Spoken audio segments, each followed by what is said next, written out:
भारत देश की बेदारी के लिए और आशीष के लिए पिछले 43 सालों से नालू मावड़ी में हर महीने के आखिरी शनिवार को नाके की प्रार्थना का आयोजन होता है। फरवरी महीने की 24 तारीख को नालू मावड़ी के परमेश्वर की तंबू में बहुत ही बढ़िया रूप से नाके की प्रार्थना का आयोजन हुआ। भारत भर के कई राज्यों से और दूसरे देशों से भी 50,000 से भी अधिक प्रभु के लोगों ने यहाँ पर आकर देश के लिए प्रार्थना की।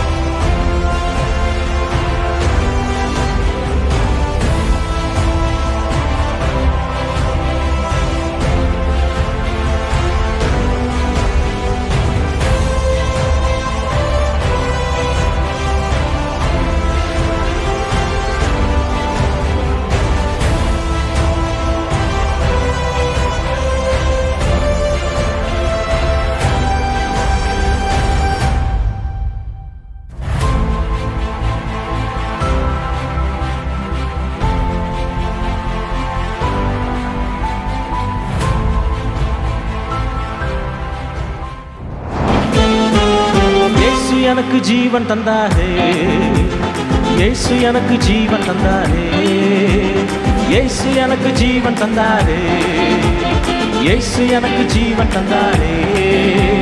துதி பாடல் நான் பாடி இயேசுவையே போற்றி என்றென்றும் வாழ்த்திடுவேன். துதி பாடல் நான் பாடி இயேசுவையே போற்றி என்றென்றும் வாழ்த்திடுவேன். அல்லேலூயா அல்லேலூயா ஆமென் அல்லேலூயா அல்லேலூயா ஆமென் அல்லேலூயா அல்லேலூயா ஆமென் அல்லேலூயா அல்லேலூயா ஆமென் அல்லேலூயா. இயேசுவே ஆத்மநேசரே சாரோனின் ரோஜாவும் லீலி புஷ்பமுமா 10,000 சிறந்தோ 10,000 சிறந்தோ என் பிரியமே ரூபவதி என அழைத்திடும் இன்ப சத்தம் என் பிரியமே ரூபவதி என அழைத்திடும் இன்ப சத்தம் கேட்டு அவர் பின்னே ஓடிடுவே அவர் சமூகத்தில் மகிழ்ந்திடுவே கேட்டு அவர் பின்னே ஓடிடுவே அவர் சமூகத்தில் ஏசப்போட முகத்தை நோக்கி பார்த்து ஆத்மநேசரே சாரோனின் ரோஜாவும் லீலி புஷ்பமுமா 10,000 சிறந்தோ 10,000 आराधना गीतों के बाद भाई मोहन सी लाजरस ने भारत देश के लोगों के उद्धार के लिए और यीशु छुड़ाता है सेवकाई के द्वारा संभाले जाने वाले 1224 मिशनरियों के लिए परमेश्वर उनका सामर्थ्यशाली रूप से उपयोग करने के लिए और आने वाले लोकसभा के चुनाव के लिए बड़े बोझ के साथ जब प्रार्थना की तब आए हुए हर एक लोगों ने भाई के साथ मिलकर एक मन से प्रार्थना की।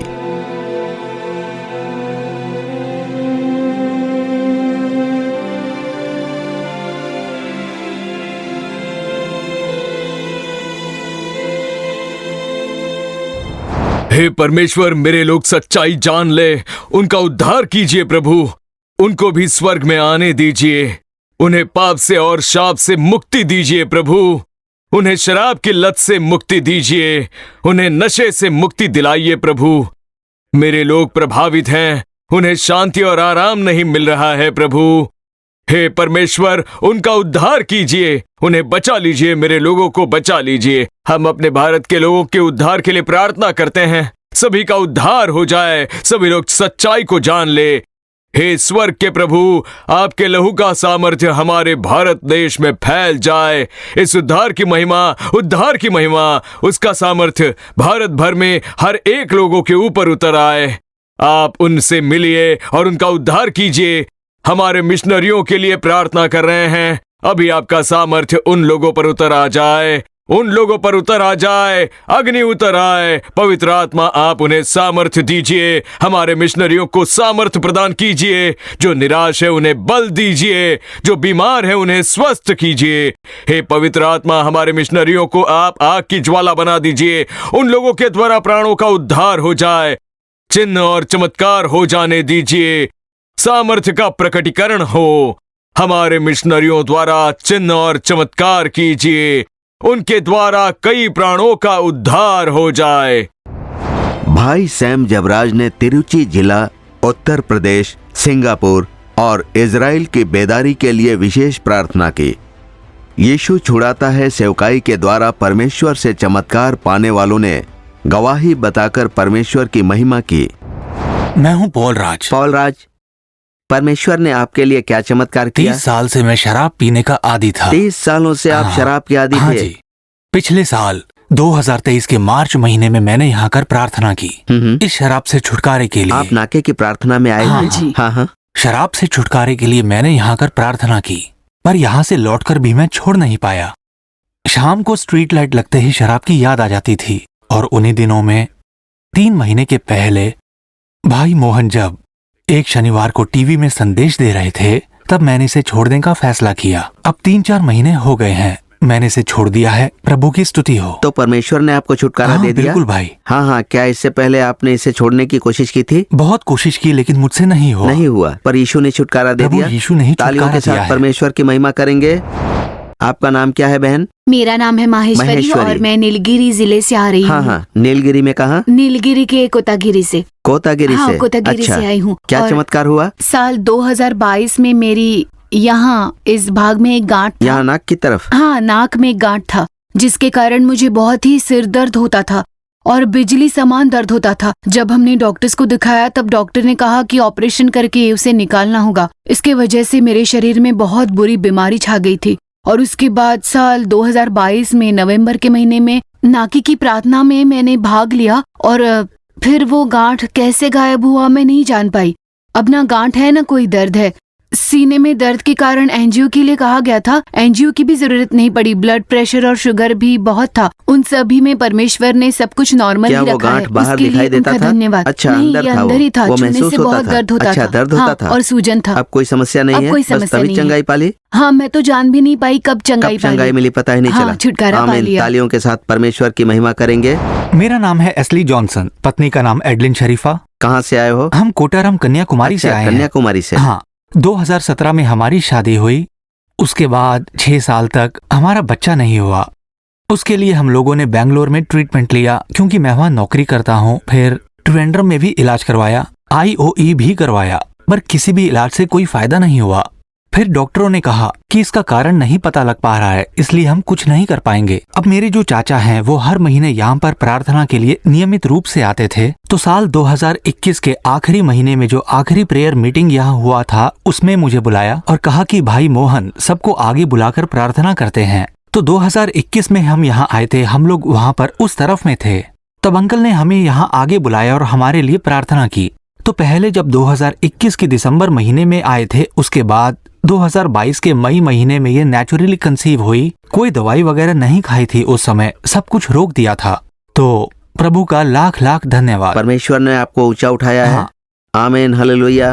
मैं हूँ जय मेरी। जय मेरी, कहाँ से आए हो आप? तंजावुर जिले से। अच्छा, क्या चमत्कार हुआ? देखिए, बात ऐसी है, मैं डॉक्टर के पास गई थी इलाज के लिए। मेरे गर्भ में गांठ है ऐसा कहा उन्होंने, और कहा कि 6 गांठ है, ऑपरेशन करना होगा। 6 गांठ के बारे में कहा? हाँ, और उन्होंने कहा कि 1 लाख देंगे तो गर्भ निकाल देंगे। पर मैंने कहा कि प्रभु यीशु जीवित परमेश्वर हैं हमारे साथ, मैं जाकर उनकी गवाही दूंगी। फिर से तुम्हारे पास नहीं आऊंगी, ऐसा मैंने डॉक्टर से जाकर कह दिया था। फिर मेरी माँ और मेरे भाई के साथ मैंने साल 2007 में यहाँ बेदारी की सभा में भाग लिया। अच्छा, 2007 में? हाँ, 2007 में। ठीक यहाँ से लौटकर जाकर उसी डॉक्टर को दिखाया। डॉक्टर ने कह दिया कि कुछ भी नहीं है। प्रभु यीशु ने मेरे लिए बहुत बड़ा चमत्कार किया। ये क्या उनको है? मेरी दिल की गहराई इसके से बारे में गवाही लाख-लाख देनी है मुझे। धन्यवाद। आमीन। देखिए कितना खुश दिखाई दे रही है। सब तालियों के साथ प्रभु की महिमा करेंगे। हाँ हाँ भाई, मेरा नाम है इमानुएल। हाँ हाँ मैं कोलार में रहता हूँ लेकिन तंजावुर से हूँ। हाँ हाँ। जब हम यहाँ 2007 में आए थे तब देखिए हमारा घर कैसा था। देखिए ये देखिए, ऐसे घर में ओहो। रहते थे मेरी माँ इसी झोंपड़ी में रहती और अब थी देखिए हम और आज कैसे घर परमेश्वर में ने रहते हैं। 50 लाख का ऐसा एक अभी घर हाँ, हमें ये दिया लगाया है है। और वहाँ से हम लोग कार में आए प्रभु हैं किस हाँ, गाँव हाँ। से। प्रभु की स्तुति। प्रभु की कृपा बहुत है, बड़ा उनको चमत्कार कोटि किया है कोटि प्रभु। धन्यवाद। देखिए झोपड़ी में रहते थे। छत के नाम पर सिर्फ प्लास्टिक लगाकर उसे बांधा गया था और आज परमेश्वर ने 50 लाख के एक बंगले में रहने के लिए कृपा की है। ईश्वर का इसलिए ये धन्यवाद। बेहद खुश हैं। आमीन। God bless you, God bless you. आपका नाम क्या है बहन? मेरा नाम है धरन सिंह, पुनकायल से आए हाँ हैं। हाँ शादी के बाद 4 साल तक बच्चा नहीं हुआ। काफी इलाज करवाया। चौथे महीने में ही पता लग गया कि मुझे चॉकलेट सिस्ट की समस्या है। सारे डॉक्टर ने यही कहा कि अगर वो गांठ है तो बच्चा होने की सिर्फ 50% ही संभावना होती है। हमने साल 2023 में हमने दर्शन शिविर में भाग लिया। तब 100 बाइबल लेकर देने की मन्नत के साथ हम लोग यहाँ से गए थे कि प्रभु यीशु हमारे लिए कोई चमत्कार करें। हमने प्रार्थना की। ठीक उसके अगले महीने मेरे गर्भ के फल को आशीष दिया और प्रभु ने एक बच्चा देकर आशीष आमीन दिया। आमीन हालेलुया। कहाँ से आए हो आप? हम लोग चेन्नई से आए हैं। आपका नाम? पूजा। हाँ हाँ। क्या हमारी चमत्कार हुआ? हमारी शादी होकर 11 साल हो गए। 11 साल बच्चा नहीं हुआ। 6 बार मिसकैरेज हो गया। पिछले साल जनवरी के महीने में हम लोग यहाँ आए आप थे। लोग पिछले साल आए हाँ, थे यहाँ नाकी की पर? प्रार्थना के लिए आए थे। तब प्रार्थना करवा के गए थे और उसी महीने कंफर्म हुआ और प्रभु आमीन। ने हमें एक प्यारी बच्ची दी है। आमीन। 11 साल के बाद परमेश्वर ने इन्हें एक बच्चा देकर बड़ी खुशी के साथ गवाही बनाकर यहाँ खड़ा किया है। God bless you. नाके की प्रार्थना की सभा में जिन लोगों ने चिट्ठी लिखकर प्रार्थना विनती भेजी, उनके लिए बहन चिल्ला रानी अप्पा दुरई ने और वहां उपस्थित लोगों की प्रार्थना विनती के लिए बहन जॉयस लाजरस ने विशेष रूप से प्रार्थना की। यीशु छुड़ाता है सेवकाई के भागीदार रहकर सेवकाई को संभालने वाले प्रभु के लोगों के लिए विशेष सहूलियतों से भरा भागीदार पत्र मुहैया करवाया गया। खुशहाल घर में बहन शांति की भूमिका निभाने वाली शांति आनंद ने प्रभु यीशु मसीह के साथ मुलाकात और उसके मार्गदर्शन के बारे में अपनी गवाही दी। मैं एक हिंदू ब्राह्मण पार्श्वभूमि से हूँ और मेरे जीवन की ये जो यात्रा थी वो काफी पथरीला कटीला रहा। मेरे पैदा होने के दूसरे दिन मुझे मर जाना था। अब जैसे कहते हैं कि जन्म होने के दूसरे ही दिन एक बच्चे को मोशन यूरिन होना बहुत जरूरी है, मुझे मोशन नहीं हुआ, पेट सूज गया। डॉक्टरों ने कह दिया कि तुरंत ही ऑपरेशन करना होगा और कहा कि 1000 में से एक ही बच्चा बचता है, इसीलिए हम लोग जिम्मेदारी नहीं लेंगे और निश्चित तौर पर नहीं बता सकते, ऐसा मेरे माता पिता से उन्होंने कह दिया। अब मैंने रविवार की शाम को जन्म लिया और 12 घंटे के अंदर ही मेरा ऑपरेशन होना था। ऑपरेशन सक्सेसफुल रहा और परमेश्वर ने मुझे नया जीवन दिया। और उसके बाद फिर ऐसा हुआ जैसे हम लोगों ने बाइबल में भी पढ़ा है, उस स्त्री के बारे में जो 12 साल रक्तस्राव से पीड़ित थी। तो मैं 24 साल उस अनीमिया की शिकार थी, हेमरेजेस, बहुत तकलीफ थी। वो ऐसा है कि मोशन से लगातार खून बहता था।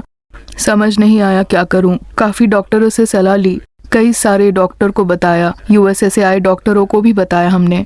वो भी कहते थे कि ब्लड लीक तो हो रहा है, पर किस भाग से हो रहा है ये हम बिल्कुल समझ नहीं पा रहे हैं। हम लोग इंजेक्शन दे देते हैं, ये दवाई लीजिए, ऐसा कहकर डॉक्टरों ने सिर्फ दवाइयाँ ही दी। 12 साल आयरन इंजेक्शन के बाद ही मैं कुछ संभल पाई। अब वो बचपन से ही मुझे समस्या थी, लगभग 24 साल। लेकिन जब मैं मैच्योर हुई, जब सयानी हुई लगभग 13 साल में, ठीक उसी समय ये पता लग सका कि मुझ में कोई समस्या है और ब्लड लीक हो रहा है। और मैंने अपने पिताजी से कह दिया कि daddy, don't waste the money for the hospital, मेरे इलाज के लिए पैसे खर्च ना करें, हमने बहुत इलाज करा लिया, अगर परमेश्वर की इच्छा है तो वो ज़रूर छुटकारा देंगे। और ऐसे ही चलता रहा, लगभग 24 साल हो गए। मेरी शादी के बारे में बात होने लगी और फिर शादी के 3 महीने के अंदर ही मुझे काफ़ी पेट दर्द हुआ। दर्द काफ़ी बढ़ गया था। मेरी 13 साल की उम्र से लेकर 24 साल की उम्र तक बहुत पीड़ा सही मैंने। वो दर्द सहन नहीं होता था। डॉक्टरों ने कह दिया कि कहीं तो एक ब्लॉक है, वो ब्लॉक निकालने के लिए ऑपरेशन ज़रूरी है, ऐसा मेरे पति से कह दिया गया। और तब मेरे पति ने कहा कि अब चर्च चलेंगे और तुम यीशु से प्रार्थना करना, निश्चित ही तुम्हारी ये ब्लॉकेज की समस्या दूर हो जाएगी। अब अगले ही दिन ऑपरेशन होना था। मुझे स्ट्रेचर में रखा गया और पता नहीं मेरे मन में प्रार्थना करने की इच्छा जागी। मैंने कहा, यीशु, मेरा ऑपरेशन आपके ही हाथों होना चाहिए। मैं डॉक्टर को नहीं मानती। 24 साल मैंने देख लिया, कोई डॉक्टर काम नहीं आते, आप ही ऑपरेशन कीजिए। फिर ऑपरेशन हुआ, 6 घंटे चला, बड़े बड़े डॉक्टर थे वहाँ। ऑपरेशन के बाद मुझे आईसीयू में रखा गया। शाम को जब डॉक्टर मेरे पास आए, उन्होंने कहा, मैडम, हमें तो ये ऑपरेशन साधारण सा ही लगा था, सिर्फ ब्लॉक निकालने के लिए हमने ऑपरेशन किया था, लेकिन अंदर बहुत सारे गांठ लग गए थे और उस गांठ को खोलने में ही हमें 5.5 घंटे लग गए।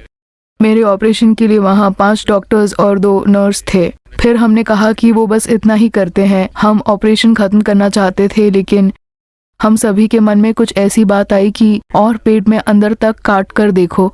तो हमने निर्णय लिया कि और अंदर तक ऑपरेट करके देखते हैं। तो ठीक पेट के बीचों बीच तकरीबन 2 किलो का गूदा निकला और उसी में से खून बह रहा था और लीक होते होते वो मोशन के द्वारा निकल रहा था और वो 2 किलो का गूदा निकाल कर हमने बायोप्सी के लिए भेज दिया है। उसी के कारण आपको इतने सालों से ब्लड लीक की समस्या हो रही थी। अब हमने सब कुछ ठीक कर दिया है, अब अनीमिया की शिकायत नहीं रहेगी, आप अब बिल्कुल स्वस्थ हो चुकी हो। तो निश्चित ही मैंने जो प्रार्थना की थी उसी के कारण मुझे वो परिपूर्ण चंगाई मिली थी। मैं तो प्रार्थना भी नहीं जानती थी, पर मेरे मन में जो प्रार्थना की इच्छा जागी, उसी से मैंने कहा कि आप ही मेरा ऑपरेशन कीजिए। तो परमेश्वर ने ही उन डॉक्टरों से बात करके मेरा ऑपरेशन सक्सेस करवाया। 1 हफ्ते में ही हील होकर मैं घर लौट आई। शादी होने के बाद तीसरे ही महीने में ये ऑपरेशन हुआ और उसके अगले साल मेरे पति की नौकरी चली गई। वो घर पर होने के कारण घर की सारी चीजें, गहने सभी गिरवी रखने पड़े या फिर बेच देने पड़े।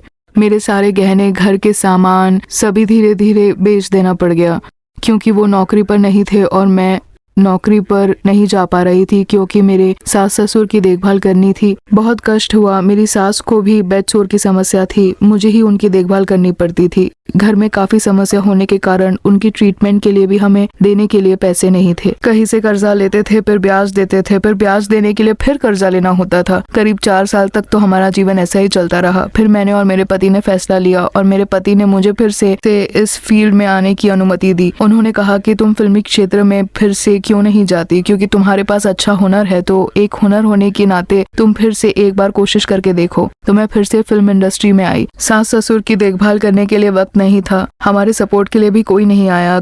कर्ज की समस्या थी। इन समस्याओं के बीच में हम बच्चा कैसे करते, क्योंकि शादी के तीसरे महीने में जो ऑपरेशन हुआ था, तभी डॉक्टर ने कह दिया कि अगले 1.5 साल के लिए अब बच्चा करने की मत सोचिए। इसलिए हमें काफी कुछ निर्णय लेना पड़ गया। फिर कर्ज की समस्या। फिर जब मैं फिल्म इंडस्ट्री में लौटी तो प्रोड्यूसरों ने कहा, आप अगर प्रेग्नेंट हो जाती हो तो हम उसकी वजह से फिर से कैरेक्टर बदल देना पड़ेगा। अब मेरे पति की नौकरी नहीं थी, इसलिए मुझे ही कोई नौकरी करनी थी, इसीलिए हम लोग बच्चा भी नहीं कर पाए। हमने सोचा बाद में कर लेंगे। अब वैसी स्थिति में ऐसा था कि मैं अपने पति को ही अपना बच्चा मानती थी। वो मुझे हमेशा अम्मा ही बुलाते थे, कभी मुझे नाम लेकर नहीं पुकारते थे। उन्हें बच्चों की तरह ही लाड प्यार से रोजाना सुबह जगाती थी मैं। और एक दिन जब मैं उनसे लाड कर रही थी, तब परमेश्वर ने साफ साफ मेरे कानों में कहा, जितना लाड प्यार करना है कर लो, बस इतना ही। उतना कहकर उन्होंने तुरंत वो बात मेरे दिमाग से निकाल दी। उस समय मैं बिल्कुल समझ नहीं पाई, लेकिन उसके कुछ ही दिनों के बाद उन्हें एक हार्ट अटैक हुआ और मैं समझ नहीं पाई कि वो हार्ट अटैक था। अस्पताल में एडमिट किया हमने, 40 मिनट उनके हार्ट को पंप किया गया। डॉक्टर ने कहा कि नो रिस्पॉन्स। वो गुजर गए और मेरे पति गुजर गए। उस पे मुझे बिल्कुल भी यकीन नहीं हुआ। मैं जब उन्हें कैजुअल्टी वार्ड में लेकर जा रही थी, उस समय मुझे परमेश्वर ने याद दिलाया। मैंने कहा था ना, जितना लाड प्यार करना है कर लो। वही मैं इस समय तुम्हें दोबारा से याद दिला रहा हूँ। मेरा पूरा माइंड बिल्कुल ब्लैंक हो गया था। उस समय मेरे साथ क्या हो रहा था कुछ समझ नहीं आया, पर सच्चाई यही थी कि सिर्फ पवित्र आत्मा ही मुझे उस समय चला रहे थे। उसके बाद 1.5 दिन तक जब उन्हें दफनाया नहीं गया, मैं नहीं थी। मुझे उसका एहसास हो रहा था। मैं उस समय खड़े भी नहीं हो पा रही थी, लेकिन मैंने खड़े होकर अकेले ही उस फ्यूनरल को पूरा किया। जिस दिन मेरे पति की मृत्यु हुई, आपको यकीन नहीं होगा, मेरे हाथों में सिर्फ 20 रुपए थे। फ्यूनरल के लिए भी पैसे नहीं थे। उस समय 2 लाख रुपए कर्जे में थी मैं। मुझे समझ नहीं आ रहा था क्या करूं। फॉरेन में मेरी छोटी बहन नौकरी करती थी, उसने कुछ पैसे भेजे वहां से। मेरे दोस्तों में से कुछ ने मेरी मदद की। उस समय फ्यूनरल खत्म करके हम लोग घर लौटे और उस दिन के बाद आप लोग समझ सकते हो कि एक लड़की जब अकेली जीवन जीती है तो कैसा रहता है। काफ़ी इमोशनल टॉर्चर्स हुए। मेरे जीवन में बहुत तकलीफ थी। इस फिल्म इंडस्ट्री में रहकर आप सोचिए, मैंने बहुत सारे टॉर्चर झेले हैं। हर दिन ब्लैंक कॉल्स आते थे।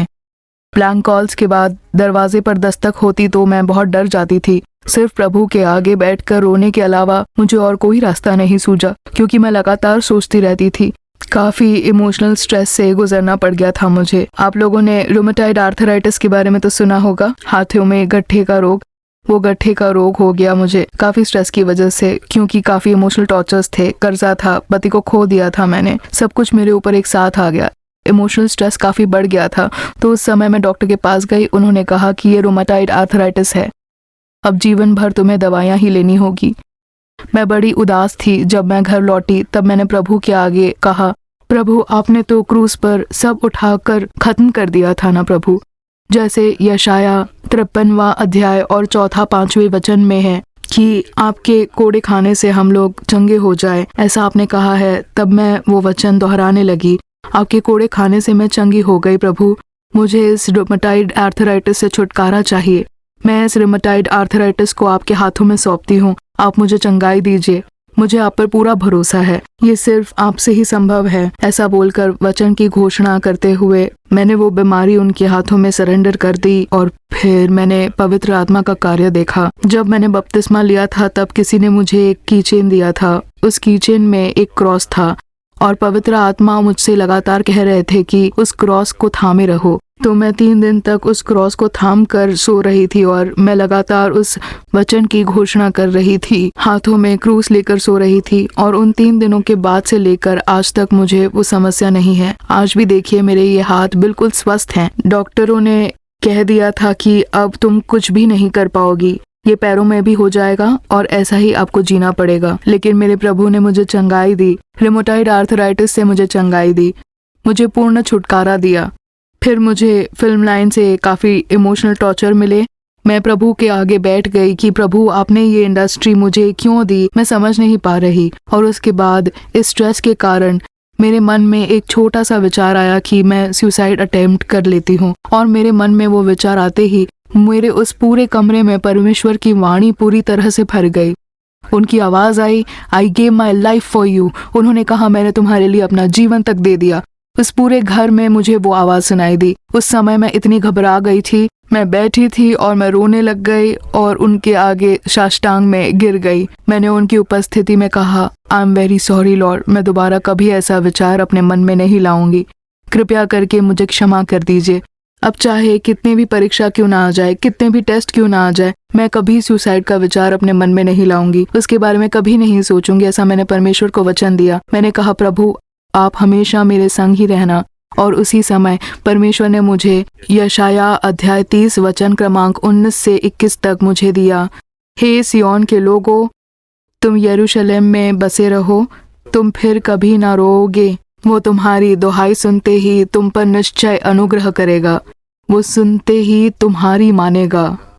चाहे प्रभु तुम्हें विपत्ति की रोटी और दुख का जल भी दे, तो भी तुम्हारे उपदेशक फिर न छिपे और तुम अपनी आंखों से अपने उपदेशकों को देखते रहोगे। जब कभी तुम दाहिने या बाईं ओर मुड़ने लगो तब तुम्हारे पीछे से ये वचन तुम्हारे कानों में पड़ेगा, मार्ग यही है, इसी पर चलो। ये वचन परमेश्वर ने मुझे दिया, यशाया 30 का 19 से 21। तब से मैंने ये थाम लिया।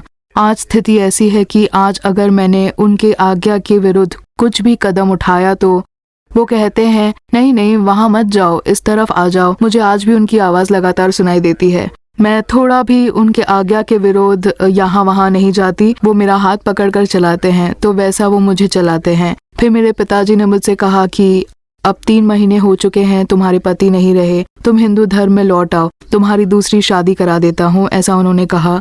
मेरे पति के मौत की बात भी मुझे बड़ी नहीं लगी, पर परमेश्वर को छोड़कर लौट आओ और हिंदू धर्म अपना लो, उस बात को सुनते ही मेरे दिल के टुकड़े टुकड़े हो गए। मैं बहुत घबरा गई और तुरंत मैं परमेश्वर की उपस्थिति में गई। मैंने कहा, परमेश्वर, आपने सब कुछ मुझसे छीन लिया। मेरे पास पैसा नहीं है। मैं कर्ज की समस्या से इतनी जूझ रही हूँ। अब मेरे पिताजी भी ऐसा बोल रहे हैं।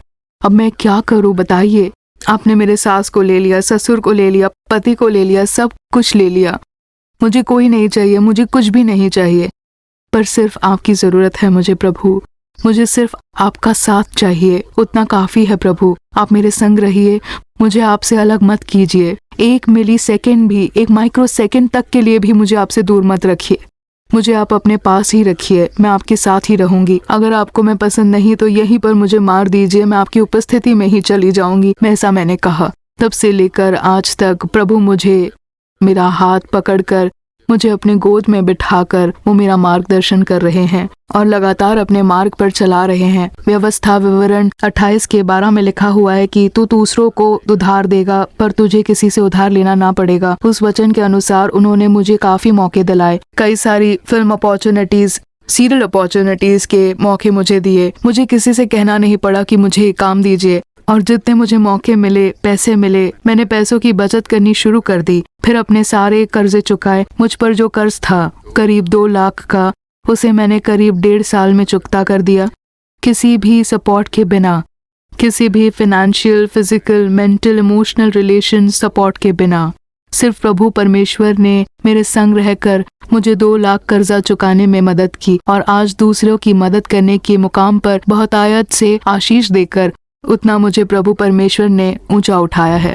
और आखिरकार भाई मोहन सी लाजरस ने हमें संभालने वाले परमेश्वर इस शीर्षक में परमेश्वर का संदेश दिया और परमेश्वर का संदेश सुनने वाले लोगों ने परमेश्वर की सुरक्षा के लिए हमें क्या करना चाहिए इसे जान लिया और परमेश्वर की स्तुति की। यिर्मयाह भविष्यवक्ता की पुस्तक 1 अध्याय वचन क्रमांक 8। तू उनके मुख को देखकर मत डर, क्योंकि तुझे छुड़ाने के लिए मैं तेरे साथ हूं। यहोवा की यही वाणी है। तू उनके मुख को देखकर मत डर, क्योंकि तुझे छुड़ाने के लिए मैं तेरे साथ हूं। यहोवा की यही वाणी है। आज प्रभु के पास आए आप हर एक लोगों से परमेश्वर कहते हैं, मेरे बेटे, मेरी बेटी, तुम डरना नहीं। तुझे छुड़ाने के लिए मैं तेरे साथ हूं, ऐसा परमेश्वर वचन दे रहे हैं। किसी एक कार्य के बारे में डर आपके मन में हो सकता है। कोई एक कार्य है जो लंबे समय तक निराशा लेकर आती है। आपकी जो स्थिति है, आपकी जो जरूरतें हैं, आपको पीड़ा देने वाली आपकी बीमारियां या फिर आपके परिवार में नजर आने वाली कुछ परेशानियां, आपके आसपास होने वाले कुछ कार्य, वो डर लेकर आने वाली एक स्थिति उत्पन्न करते हैं।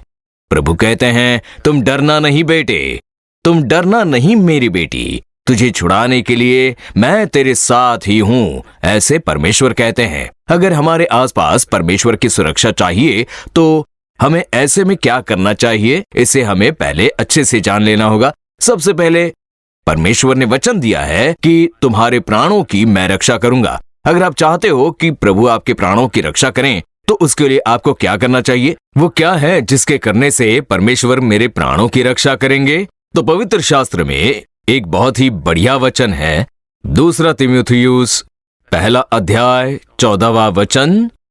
और पवित्र आत्मा के द्वारा जो हम में बसा हुआ है, इस अच्छी धरोहर की रखवाली कर। तो यहाँ लिखा है कि पवित्र आत्मा के द्वारा जो हमें बसा हुआ है, इस अच्छी धरोहर की रखवाली कर। परमेश्वर आपको और मुझे देखकर कहते हैं, मेरे बेटे, मेरी बेटी, तेरे प्राणों की रक्षा करने के लिए मैं सामर्थ्यशाली परमेश्वर हूं।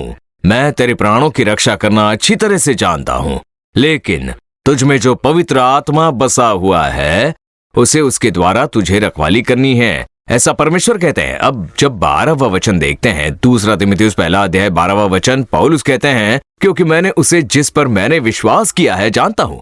मैं जिस परमेश्वर पर विश्वास करता हूं वो कैसे हैं ये मैं जानता हूं। उन्होंने जो धरोहर मुझे दी है, उसे आखिरी दिन तक, उनके दूसरे आगमन तक उसकी रखवाली करूंगा, ऐसा मैंने निश्चय किया हुआ है। वो मेरे रक्षा करने वाले परमेश्वर हैं। उनके हाथों में मैंने अपना आत्मा सौंपा है, मैंने अपना जीवन उनके हाथों में सौंपा है। मेरा जीवन प्रभु का है। मेरा प्राण प्रभु का है, आप मेरी रक्षा कीजिए, ऐसा मैंने अर्पण किया है। मैं निश्चिंत हूं कि वो मेरी रक्षा करने के लिए सामर्थ्यशाली है। सबसे पहले ये विश्वास हम में होना चाहिए, मेरा उद्धार करने वाले प्रभु जिनके हाथों में मेरा प्राण है, वही प्रभु मेरे मन में वास करने वाले मेरे प्रभु, वो आखिर तक मेरी रक्षा करने के लिए सामर्थ्यशाली है। उसका हमें विश्वास होना चाहिए। बीच में कितनी भी परीक्षाएं क्यों ना आ जाए, कितनी ही समस्याएं क्यों ना आ जाए, शैतान किसी भी तरह की समस्याएं क्यों ना लेकर आ जाए, कितनी भी पाप की युक्तियां लेकर क्यों ना आ जाए, कितनी भी पाप की परीक्षाओं में हमें क्यों ना डाल दे, हम पर ताक लगाने के लिए, हमें गिराने के लिए, हमें परमेश्वर से अलग करने के लिए, हमारे जीवन में कितनी भी परीक्षाएं शैतान क्यों ना लाए, परमेश्वर हमारी रक्षा करने के लिए सामर्थ्यशाली है। हालेलुया।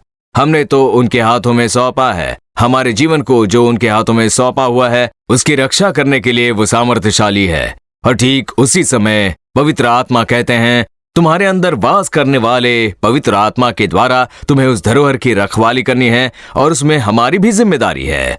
हमारे प्राण में कोई भी दाग नहीं लगना चाहिए। उसके लिए हमें क्या करना होगा? पवित्र आत्मा द्वारा अपनी रखवाली कर लेना। मतलब रोजाना के जीवन में जहां पर हम लोग रहते हैं या अपनी नौकरी के स्थान पर, पढ़ाई करने के स्थान पर, जिस क्षेत्र में हम लोग ज्यादा रहते हैं, वहां पर आकर शैतान हमारे प्राणों को दाग लगाने और पाप के द्वारा हमें परमेश्वर से अलग करने बहुत ही मशक्कत और संघर्ष करता है। वहां पर प्रलोभन लेकर आता है, दुख और संकट लेकर आएगा, हमें नीचे गिराने के लिए हर संभव प्रयास करेगा। लेकिन प्रभु के वचन और उसकी प्रतिज्ञा को स्मरण कीजिए और जो करना है उसे करते रहना चाहिए। हमें अपनी रखवाली का प्रयास करना चाहिए, तभी पवित्र आत्मा हमारे साथ मिलकर कार्य करेगा और बस तभी हम सुरक्षित रह पाएंगे। तो उसके लिए हमें क्या करना चाहिए?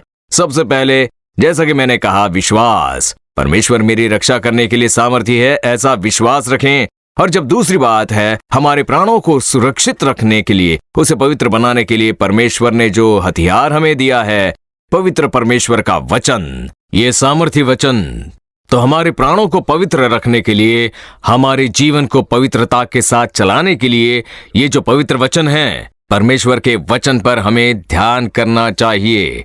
यह ना 17वां अध्याय 17वें वचन में यीशु कहते हैं, परमेश्वर जो शिष्य तूने मुझे दिए हैं, उन सभी शिष्यों की रखवाली करना, आप ही उन्हें सुरक्षित रखिए। तेरे वचन जो सत्य हैं, उनके द्वारा उन्हें पवित्र कर, ऐसे वो प्रार्थना करते हैं। परमेश्वर का वचन सत्य है, तेरा वचन जो है सत्य है, उसके द्वारा उन्हें पवित्र कर, ऐसी प्रार्थना प्रभु वहां पर कर रहा है।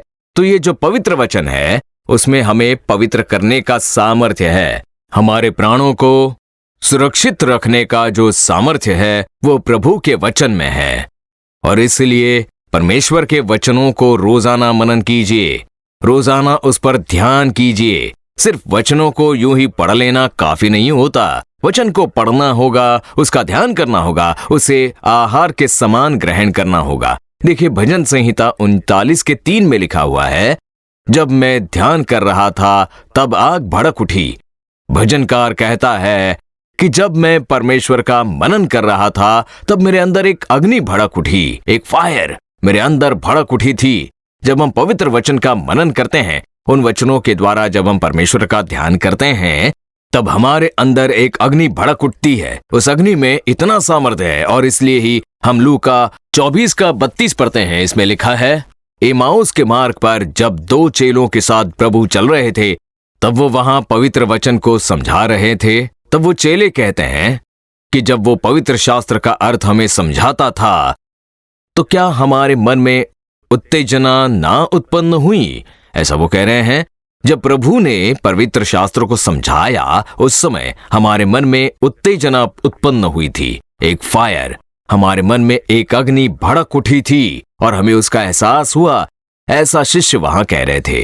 तो ये जो पवित्र वचन है, वो एक अग्नि के समान भड़कती है, एक अग्नि जिसमें चीजों को पवित्र करने का सामर्थ्य है।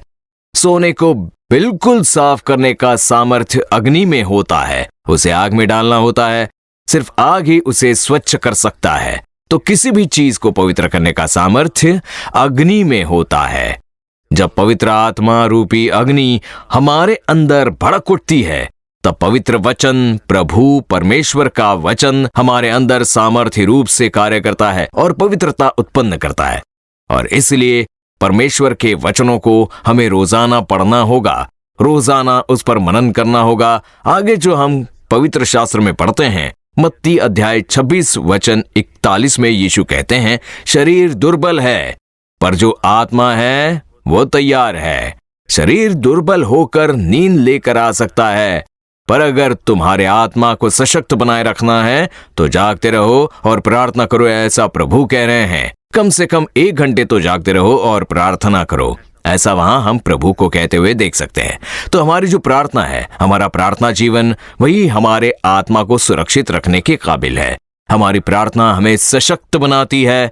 तो देखिए, विश्वास करना होगा, वचन पर ध्यान करना होगा और प्रार्थना करनी होगी। अगर आपका प्रार्थना जीवन बिल्कुल नियमित चल रहा है तो निश्चित ही आपके प्राणों को सुरक्षा प्राप्त होगी।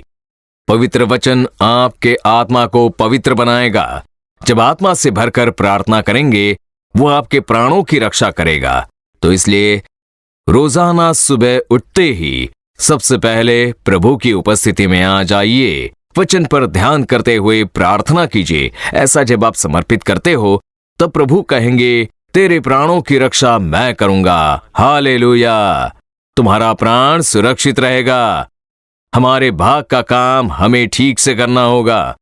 हमें प्रार्थना करनी है, वचन पर ध्यान देना है, प्रभु पर विश्वास करना होगा। हमें दृढ़ता के साथ प्रभु को थामना होगा, प्रभु को हमें समय देना ही होगा। और तभी परमेश्वर आपके प्राणों की निगरानी करेंगे और आपके आत्मा की रक्षा करेंगे, ऐसा पवित्र शास्त्र कहता है। अब जो दूसरी बात है, परमेश्वर ने क्या वचन दिया? यहोवा तेरे आने जाने में तेरी रक्षा अब से लेकर सदा तक करता रहेगा। देखिए, हम में से हर एक लोग सफर करते हैं, यहाँ तक कि छोटे छोटे बच्चे भी स्कूल जाते समय स्कूल बस में सफर करते हैं। जवान बच्चे बाइक पर सवार होकर कॉलेज जाते हैं और युवा बहनें भी स्कूटी पर सवार होकर अपने काम या पढ़ाई के लिए जाती हैं, या फिर मेट्रो ट्रेन या बस की सफर करती हैं। तो हम सभी लोग सफर करते हैं और सफर के दौरान कई दुर्घटनाएं होते हुए हमने देखे हैं, कई हादसों को होते हुए हमने देखा है। भारत में हर साल लाखों लाख लोग हादसों का शिकार होते हैं। रोड दुर्घटना में मरने वालों की संख्या अधिक है। तरह तरह की दुर्घटनाएं होती रहती हैं। अचानक से कहीं पर आग लग जाती है, उनमें कई लोग अपनी जान गंवा देते हैं। तो ऐसी कई स्थिति में, तरह तरह की दुर्घटनाओं में या फिर नैसर्गिक आपदाओं के कारण कई लोग मारे जाते हैं। तो खतरों से भरे इस संसार में हम लोग जी रहे हैं। हमारी आंखों से देखे जाने वाले खतरे और ऐसे भी खतरे हैं जो हम अपनी आंखों से देख नहीं पाते हैं। तो हम इस खतरों से भरे संसार में कैसे सुरक्षा के साथ रह पाएंगे? परमेश्वर कैसे हमारी रक्षा करते हैं? भजन संहिता 91 उसका वचन क्रमांक 11 और 12 में पढ़ता हूं, क्योंकि वो अपने दूतों को तेरे निमित्त आज्ञा देगा कि जहां कहीं तू जाए वो तेरी रक्षा करे। वे तुझको हाथों हाथ उठा लेंगे, ऐसा ना हो कि तेरे पांवों में पत्थर से ठेस लगे। परमेश्वर अपने दूतों को तेरे निमित्त आज्ञा देगा कि जहां कहीं तू जाए वे तेरी रक्षा करे। और वो जो स्वर्गदूत है वो तुझे हाथों हाथ उठा लेंगे कि ऐसा ना हो कि तेरे पांवों में पत्थर से ठेस लगे। हालेलुया! परमेश्वर ने बेहतरीन रूप से यहां आपसे कहा है, मेरे बेटे मेरी बेटी, तुम्हारी रक्षा करने के लिए परमेश्वर अपने स्वर्गदूतों को आज्ञा देंगे। जब आप सफर पर जा रहे होंगे तो कहिए, प्रभु मैं इस सफर पर जा रहा हूं, हमारे बच्चों को स्कूल भेजने जा रहे हैं, मैं अपने बिजनेस के लिए इस जगह पर जाने वाला हूं, प्रभु मैं एक सभा के लिए इस स्थान पर जाने वाला हूं, परमेश्वर अपनी नौकरी के लिए मुझे इस स्थान पर सफर करके जाना है, आप मेरे साथ चलकर मेरी रक्षा कीजिए। ऐसी जब आप प्रार्थना करेंगे तब एक काम होता है जो आप आंखों से देख नहीं पाएंगे, और वही हम पवित्र शास्त्र में पढ़ते हैं कि प्रभु अपने स्वर्गदूतों को आज्ञा देते हैं। जैसे आप प्रार्थना करते हो, परमेश्वर अपने स्वर्गदूतों को बुलाते हैं। वो कहते हैं, मेरा बेटा अब काम पर जा रहा है, मेरी बेटी नौकरी पर जा रही है, मेरी बेटी अभी यात्रा करने वाली है, उसने मुझसे प्रार्थना की है, तो जाकर उसकी रक्षा करना, ऐसा वो कहते हैं। मैं एक और वचन पढ़ने जा रहा हूं, इब्रानियों पहला अध्याय और उसका 13वां और 14वां वचन। और स्वर्गदूतों में से उसने किससे कब कहा, तू मेरे दाहिने बैठ, जब तक कि मैं तेरे बैरियों को तेरे पांवों के नीचे की पीढ़ी न कर दूं। क्या वो सब सेवा टहल करने वाली आत्माएं नहीं, जो उद्धार पाने वालों के लिए सेवा करने को भेजी जाती हैं? तो यहां पर पवित्र आत्मा ने स्वर्गदूतों के बारे में लिखा हुआ है। तो ये स्वर्गदूत कौन हैं? तो ये वो सब सेवा टहल करने वाली आत्माएं हैं जो उद्धार पाने वालों के लिए सेवा करने को भेजी जाती हैं। ऐसा यहां पर साफ साफ लिखा है।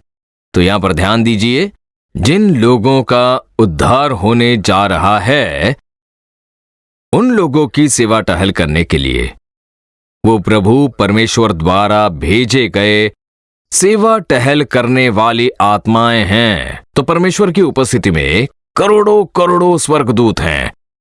बस कुछ हजार या कुछ लाख नहीं, पर करोड़ों करोड़ों स्वर्गदूत परमेश्वर की उपस्थिति में मौजूद हैं। तो ये स्वर्गदूत क्या करते हैं? ये स्वर्गदूत स्पिरिचुअल बीइंग हैं। आंखों से इन्हें देख नहीं सकते। अब अपनी आंखों से हम स्वर्गदूतों को नहीं देख पाते हैं, पर वो होते हैं।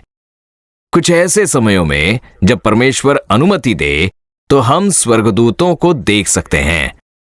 हर समय में नहीं, पर कुछ समयों में कुछ एक कार्य के लिए हम स्वर्गदूतों को देख पाए, ऐसी परमेश्वर हम पर कृपा करते हैं। हमारी आत्मिक आंखें जब खुल जाती हैं तब हम उन्हें देख सकते हैं। हम उन्हें अपनी आंखों से उन स्वर्गदूतों को देख पाते हैं। तो वो सब सेवा टहल करने वाली आत्माएं हैं, मिनिस्ट्रिंग स्पिरिट्स। हमारी सेवा टहल करने वाली आत्माएं हैं वो। ऐसा ही पवित्र शास्त्र में लिखा है। किन लोगों के लिए स्वर्गदूत भेजे गए हैं यहां पर? उन लोगों के लिए जो उद्धार पाने वाले होते हैं। हालेलुया! उद्धार पाने वाले परमेश्वर के उन बच्चों के लिए परमेश्वर अपने स्वर्गदूतों को सेवा टहल करने वाली आत्माओं के रूप में भेजते हैं। ऐसा लिखा है। जिस समय आप मन फिराते हैं, उद्धार पाकर यीशु को अपनाते हो, ठीक उसी समय से प्रभु आपके सामने स्वर्गदूत को खड़ा करते हैं। आप जहां कहीं जाते हो वो संग रहते हैं। ये तो आमतौर पर उद्धार पाने वालों के लिए हैं, पर जो सेवकाई करते हैं, जो लोग प्रभु की सेवा करने के लिए खुद को अर्पण करते हैं, तो पूरी की पूरी एक सेना उनकी सुरक्षा के लिए भेजी जाती है। हालेलुया! वही तो हमें हिम्मत देती है। हम लोग कितना सफर करते हैं, कई लोग खतरों का सामना करते हैं, कितने दुष्ट लोगों का सामना करते हैं। उन सभी के बीच इतनी हिम्मत के साथ हम लोग जो सेवा करते हैं, उसका कारण यही है कि प्रभु ने हमारी रक्षा करने अपनी सेना को भेजा है। स्वर्गदूतों को वो आज्ञा देते हैं। ये पवित्र शास्त्र में लिखा गया एक सत्य है। पुराने नियम के समय में दूसरा राजाओं अध्याय 6 उसका 16वां व 17वां वचन जब हम पढ़ते हैं, वहां पर एलिशा नामक एक भविष्यवक्ता थे। वो इज़राइल में एक भविष्यवक्ता के रूप में थे। अब सीरिया देश के जो राजा थे वो इज़राइल के विरोधी थे, परमेश्वर के लोगों के विरोध में थे। वो जब इज़राइल देश के विरोध में हमला करने आते थे तो उनकी सेना कहां से आ रही है, किस ओर से वो हमला करेंगे, इस सब के बारे में वो भविष्यवक्ता एलिशा अपने राजा को बता देते थे। और वहां पर वाकई में शत्रु बैठे होते थे, आसानी से उन्हें हरा देते थे। तो हम जो गुप्त में करते हैं वो उस राजा को पता कैसे चलता है? इसका पता लगाने के लिए जब कहा गया, तब सीरिया राजा के सेना का एक व्यक्ति कहते हैं कि वहां पर एक भविष्यवक्ता है, एलिशा भविष्यवक्ता, और वो सभी बातों को बता देता है जो आप अपने कमरे में बैठकर करते हो। उतना प्रकटीकरण करने वाले एक भविष्यवक्ता है वहां। इसीलिए आप जहां कहीं जाओ, जो कोई भी उपाय निकालो, वो उसका पता लगा लेता है। वो जब तक वहां है, आप इज़राइल पर जय नहीं पा सकेंगे। तब राजा सोचते हैं कि इस भविष्यवक्ता को कैद करना होगा। उसे अगर खत्म कर दिया जाए तो हम जय पा सकते हैं। पता लगाओ वो कहां पर है। वो अपने जासूस भेजते हैं। तो जासूसों ने पता लगाया और खबर दी कि एलिशा इस नगर में है। तब रातों रात सीरिया के जो राजा थे वो अपनी सेना भेजते हैं उसे पकड़ने के लिए। रथों के साथ योद्धा वहां पर पहुंच जाते हैं। एक व्यक्ति को पकड़ने के लिए पूरी एक सेना आ जाती है, देश की पूरी सेना। और वो रातों रात आकर उस नगर को चारों ओर से घेर लेते हैं। और जब सुबह हुई तो देखिए, एक एलीशा भविष्यवक्ता के जो सेवक थे वो आकर देखते हैं कि हर ओर सीरिया की सेना है। सेना ने पूरे नगर को घेर लिया है। अब एलीशा कहीं बच नहीं सकते। और वो सेवक कहने लगा, अरे परमेश्वर, इन्होंने हमें घेर लिया, अब हम क्या करेंगे। एलीशा को बिल्कुल डर नहीं लगा। वो बोले, अरे क्यों डरते हो तुम? उन लोगों की जो सेना है उससे भी कई बड़ी सेना हमारे साथ है। इस सीरिया देश की सेना से बढ़कर एक सेना है जो हमारे साथ है। उनकी सेना में जितने लोग हैं उनसे कई अधिक लोग हमारे संग हैं। हालेलुया। अब सेवक पूछते हैं कि ये सेना तो बहुत बड़ी दिखाई देती है। तब वो कहते हैं, अभी दिखाता हूं। वो कहते हैं, परमेश्वर इसकी आंखों को खुल जाने दीजिए। ऐसी प्रार्थना करते हैं, कहते हैं कि इसकी आत्मिक आंखें खुल जाए। जैसे ही परमेश्वर उसके आत्मिक आंखें खोल देता है, तब एलीशा को घेर कर अग्निमय रथ और घोड़े घेरे हुए थे। ये स्वर्ग से भेजी गई सेना थी। हालेलुया। क्या प्रभु के सेवक को छू भी पाओगे तुम? क्या मेरे भविष्यवक्ता को पकड़ सकोगे तुम? मेरे भविष्यवक्ता के विरोध में अपनी सेना भेजता है तू? अभी ये देखो मेरी सेना। तब परमेश्वर स्वर्ग से दूतों की सेना को भेजते हैं और वे अग्निमय रथों और घोड़ों के साथ वहां पर आते हैं। सांसारिक आंखों से उन्हें नहीं देखा जा सकता। एलीशा अपनी आत्मिक आंखों से देखते हैं उन्हें कि मुझे घेर कर सुरक्षा देने के लिए बहुत बड़ी सेना है। वो हमें नहीं छू पाएंगे, डरो मत। और तभी सेवक जान पाता है कि कितनी बड़ी सेना थी वो। जब प्रभु किसी को पूर्ण समय की सेवकाई के लिए बुलाते हैं और आप सेवकाई के लिए अर्पण कर देते हो, तब स्वर्ग से आप पर विशेष निगरानी रखी जाएगी। आसानी से कोई आपको छू नहीं पाएगा। जब आप सफर करते हो तो कहिए, हे प्रभु, मैं यात्रा करने जा रहा हूं। मेरी रक्षा करने के लिए मैंने अपने स्वर्गदूतों को आज्ञा दे दी है। मैं विश्वास करते हुए आपकी स्तुति करता हूं। मेरी कार में, मेरी बाइक में, मेरी साइकिल में या बस में जब मैं सफर करके जाता हूं, तब मेरी रक्षा करने के लिए जिन स्वर्गदूतों को आपने आज्ञा दी है उसके लिए आपकी स्तुति हो। आप स्तुति करके देखिए, आपके विश्वास को दर्शा कर देखिए, तभी आप उस सुरक्षा को देख पाओगे। हालेलुया। और आखिर में जो तीसरी बात है, बुराई से बचकर सुरक्षित रहने के लिए हमें क्या करना है? प्राणों की रक्षा के लिए हमें क्या करना चाहिए? यात्रा के दौरान सुरक्षित रहने के लिए क्या करना है? वचन विश्वास करना होगा और उसके अनुसार हमें चलना है। और तीसरी बात, बुराई से बचने के लिए परमेश्वर हर एक बुराई से तुझे बचाकर तेरी रक्षा करेंगे। तो बुराई का कारण क्या है? तो वो है शैतान। शैतान ही बुराई का कारण है। यूहन्ना 10:10 में चोर चोरी करने, घात और नाश करने के लिए आता है। प्रभु शैतान के बारे में ऐसा ही कहते हैं। वो चोर है, मारता है, नाश करता है और वो हमारी सेहत चुरा लेता है। हम पर बीमारियां देकर परिवार की सुख शांति चुरा लेता है, समाधान चुरा लेता है, हमारे आशीष को चुरा लेता है, हमें कर्ज में धकेल देता है। हर एक बुराई के पीछे शैतान है, दुष्ट शैतान। दुष्ट शत्रु है वो, हमारा शत्रु है वो, और वो दुष्ट शैतान ही सभी बुराई का कारण है। तो शैतान की बुराइयों से हमें सुरक्षा चाहिए। तो हमें क्या करना होगा? प्रभु सुरक्षा करने के लिए तैयार है, पर हमें क्या करना है? सबसे पहले शैतान का सामना कीजिए। याकूब 4:7 कहता है, शैतान का सामना करो तो वो तुम्हारे पास से भाग निकलेगा। शैतान का सामना नहीं करोगे तो उससे जीत नहीं पाओगे। शैतान का सामना किए बगैर इन बुराइयों से दूर रहकर सुरक्षित नहीं रह पाओगे। आपको कहना होगा कि उस दुष्ट शैतान को मैं यीशु के नाम में विरोध करता हूं, तुझे भगाता हूं यीशु के नाम में। ऐसा कहना होगा। शैतान का सामना करेंगे तो वो भाग निकलेगा। किसी ने आकर कहा, भाई हमने घर बांधा। नए घर में पासबान ने आकर प्रार्थना की, पर वहां दुष्ट आत्मा का संघर्ष है। मैंने एक सेवक से पूछा, उसने कहा यहाँ पर एक दुष्ट आत्मा का वास है, आप यहाँ पर मत रहिए, दूसरे घर में चले जाइए। हमने उसे किराए पर दे दिया और अब खुद किराए के घर में रहते हैं, पर यहाँ पर भी दुष्ट आत्मा के साथ संघर्ष करना पड़ता है। हमने फिर से उनसे पूछा तो उन्होंने कहा कि ये घर भी ठीक नहीं है, यहाँ पर भी दुष्ट आत्मा का प्रकोप है, आप दूसरे घर में चले जाइए, ऐसा कह दिया गया। अब हम दूसरे घर में आ चुके हैं और यहाँ पर भी शैतान का प्रकोप है। हम क्या करें भाई, बताइए। मैंने कहा, तमिलनाडु में तो और बहुत सारे खाली घर हैं, आप सभी घर बदलते रहिए। आप जितने घर बदलेंगे उतना वो आपका पीछा करेगा। आपको शैतान का सामना करना होगा। हालेलुया। परमेश्वर ने ये घर हमें दिया है, इस घर में तेरा कोई काम नहीं है शैतान। यीशु के नाम में बाहर निकल, ऐसा कहकर आपको उसका सामना करना है। आप जितना भागोगे वो आपका पीछा करते रहेगा। घर बदल बदल कर आप वहां जाओगे, यहां जाओगे, कब तक भागोगे? यीशु कहते हैं, वचन कहता है, शैतान का सामना करो। सामना करोगे तो वो भाग निकलेगा। तो सामना करो।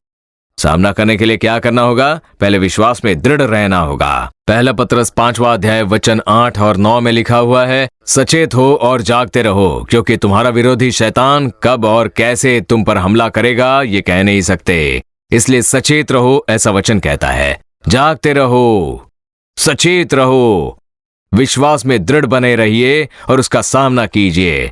ऐसा पहला पत्रस 5वां अध्याय 9 वचन में पढ़ते हैं। विश्वास में दृढ़ रहिए। शैतान का सामना करने के लिए विश्वास में दृढ़ रहना जरूरी है। तो कौन सा विश्वास?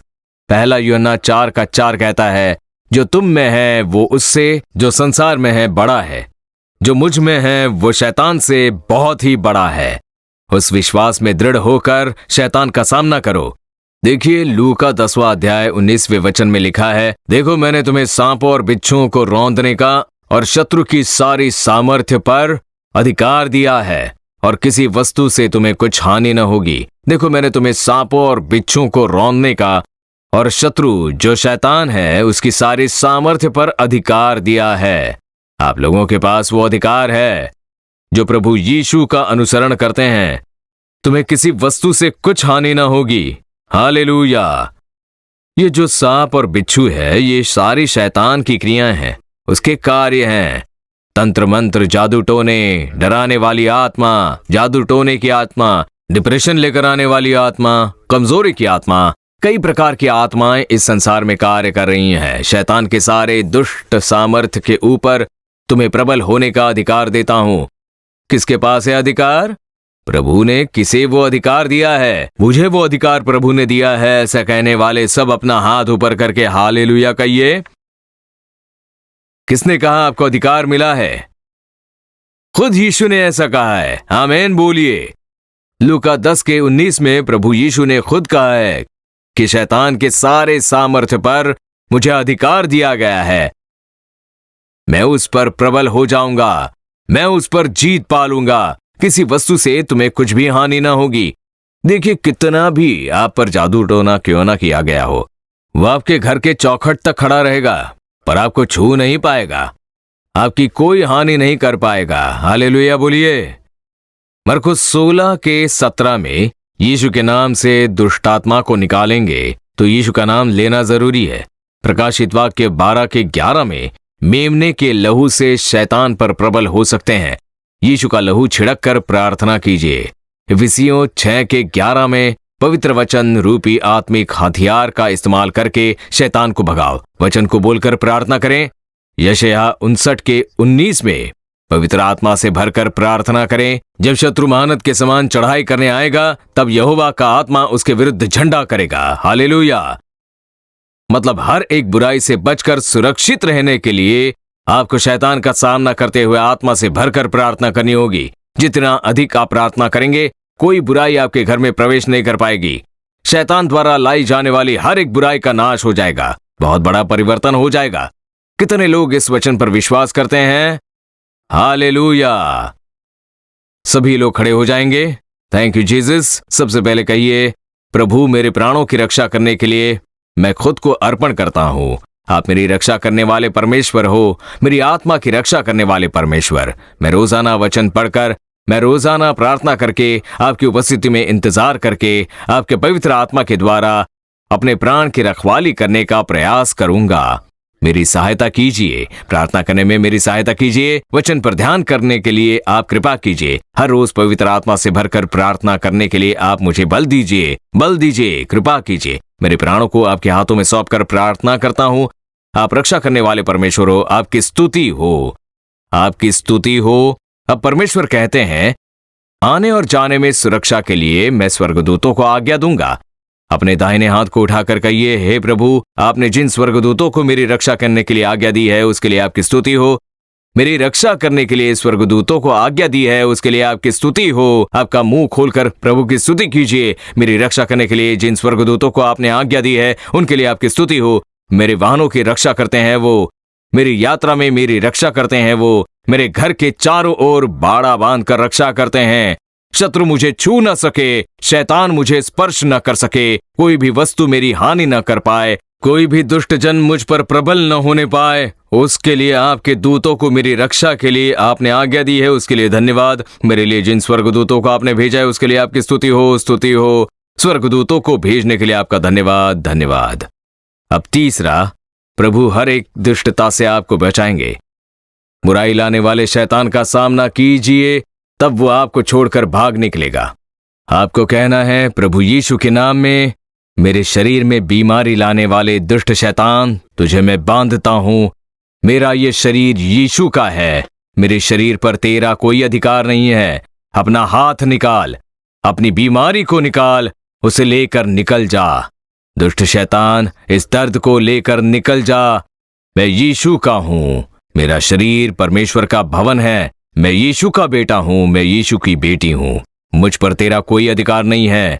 ये दर्द मुझसे दूर हो जाए यीशु के नाम में। दर्द को लेकर आने वाली आत्मा, बहरी आत्मा, यीशु के नाम से मैं तुझे बांधता हूं। अंधेपन की आत्मा, यीशु के नाम में मैं तुझे बांधता हूं। कैंसर को लाने वाली आत्मा, यीशु के नाम से मैं तुझे बांधता हूं। सुन शैतान, अपना हाथ निकाल, मुझ पर तेरा कोई अधिकार नहीं है। तेरा सामना करता हूं मैं, तेरा विरोध करता हूं। सारे ये दर्द दूर हो जाए, सारी कमजोरियां दूर हो जाएं। डर को लेकर आने वाली दुष्ट आत्मा, प्रभु यीशु के नाम में मैं तुझे भगाता हूं। अभी मैं यीशु का लहू छिड़कता हूं। डर लेकर आने वाली आत्मा दूर हो जा। डिप्रेशन को लेकर आने वाली आत्मा, तनाव को लेकर आने वाले शैतान, मुझसे दूर हो जा। तुझे मैं बांधता हूं, तुत्कारता हूं। मैं यीशु का हूं, मैं यीशु का बेटा हूं, मैं यीशु की बेटी हूं। मुझ पर तेरा कोई अधिकार नहीं है। यीशु के नाम से मैं तुझे बांधता हूं।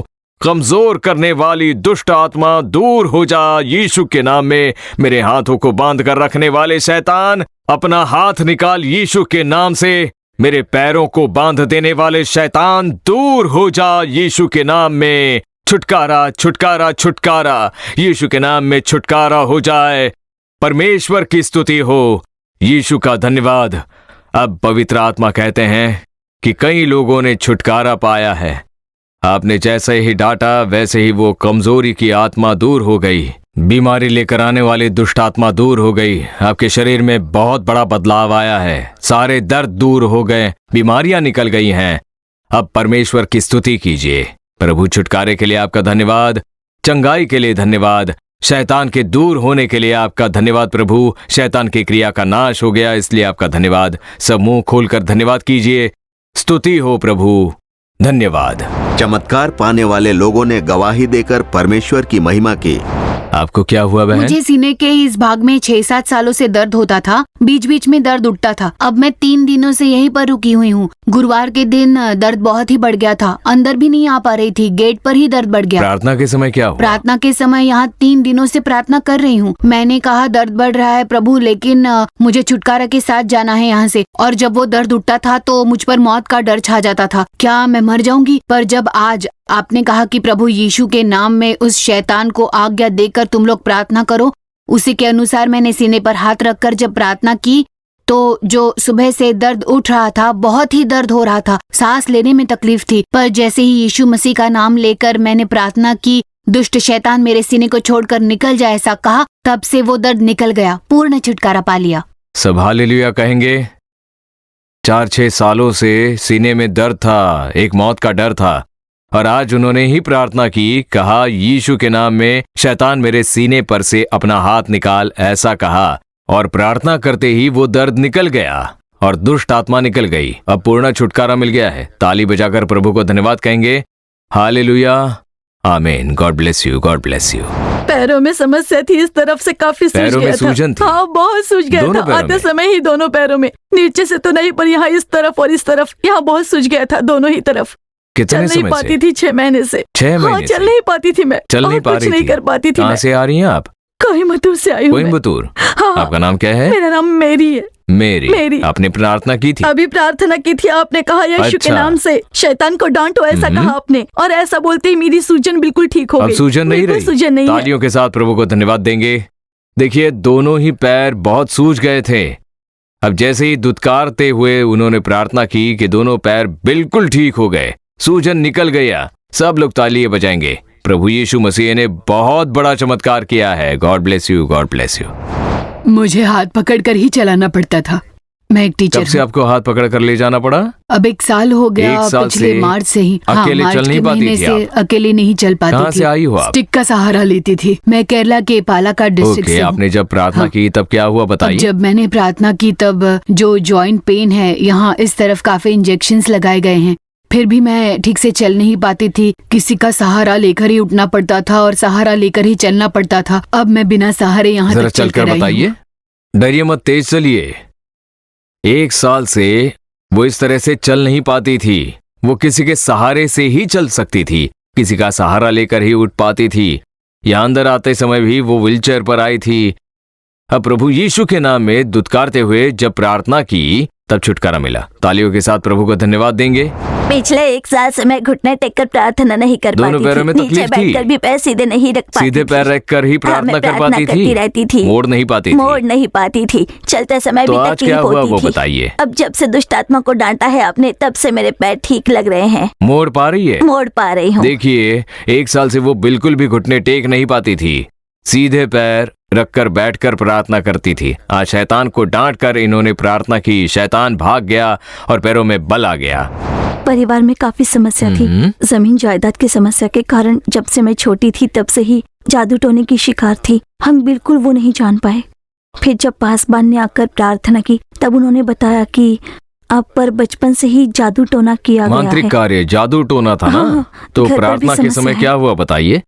सब कुछ मुझे छोड़कर चला सब गया। कुछ निकल कर चला हाँ, गया। ठीक से खाना नहीं खा पाती थी मैं। हाँ, पैरों में दर्द था। 15 कमर में सालों से दर्द ऐसा था? हाँ।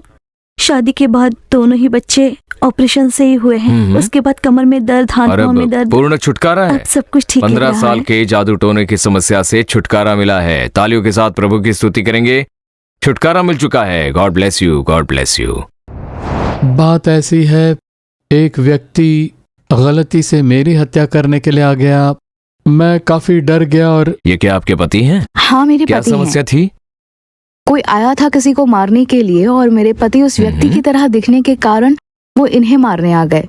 तो उनको गलतफहमी हुई और एक लंबी सी तलवार लेकर आए थे वो इन्हें मारने के लिए, और उस हमले में ये बाल बाल बच गए।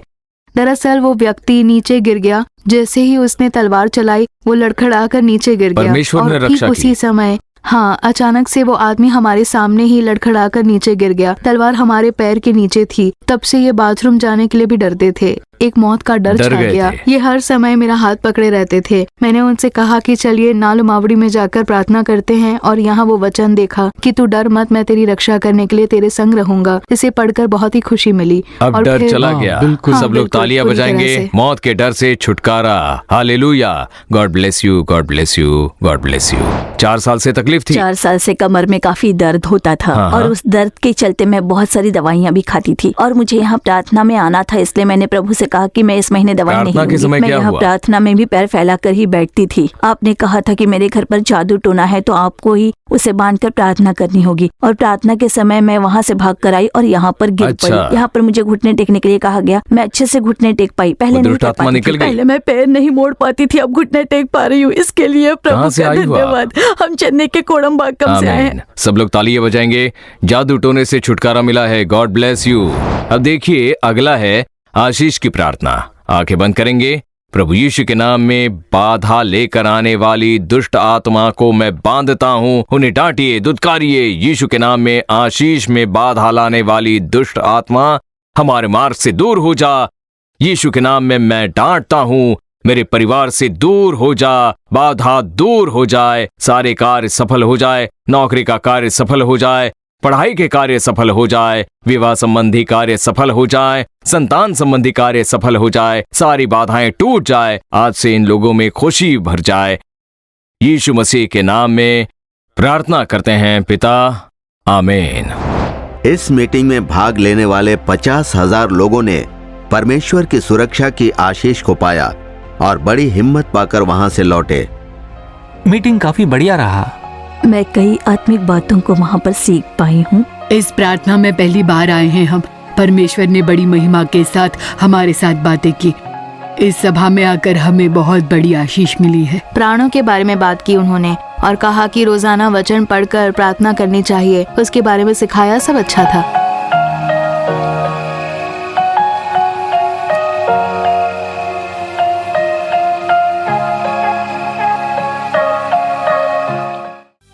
For further details and prayer support, contact Jesus Redeems Ministries, Nallumavadi, Tuticorin District, 628211. Our phone number 04435454545. Email info@jesusredeems.org. Our website www.jesusredeems.com. God bless you.